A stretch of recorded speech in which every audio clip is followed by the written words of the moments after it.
Yana bir bor Toshkent Markaziy Osiyoning eng dolzarb masalalaridan biri suv xavfsizligi muhokamalari markaziga aylandi. Joriy yilning iyul oyining ilk kunlarida xalqaro tashkilotlar, davlat idoralari va ekspertlar suv resurslarini muhofaza qilish, sanoat xavfsizligi hamda iqlim o'zgarishi oqibatlarini kamaytirish bo'yicha amaliy yechimlarni muhokama qildilar. Muhokamalar suv ta'minoti va sanitariya tizimlarini takomillashtirish, chiqindilarni saqlash, inshootlar xavfsizligini oshirish hamda O'zbekistonning BMT Yevropa iqtisodiy komissiyasining sanoat avariyalarining transchegaraviy ta'siri to'g'risidagi konvensiyasiga qo'shilishiga qaratildi.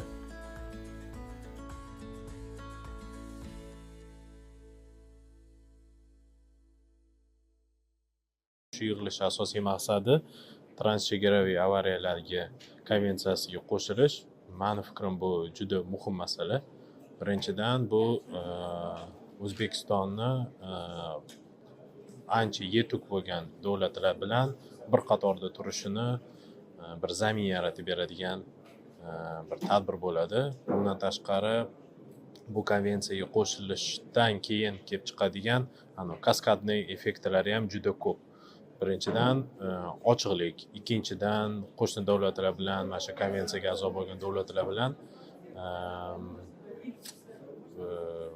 o'zaro hamkorlikni yo'lga qo'yish. Buni oqibatida ertaga respublikaga yangi investitsiyalar kirib kelishi, jahon yetuk korxonalarida ishtirokida qo'shma korxonalar ochilishiga sabab bo'ladi va ikkinchisi eng muhim masaladan biri bu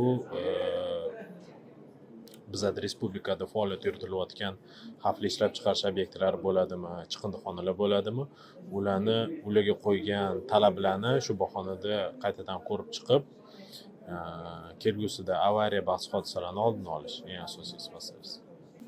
Va buning yana bitta o'rni O'zbekiston Respublikasi fuqarolari jamiyati oldida barcha mana shu sohadagi davlat organlarini ochiqligini, bu bo'yicha qilayotgan ishlarni yetkazib berish, shaffoflikni ta'minlash.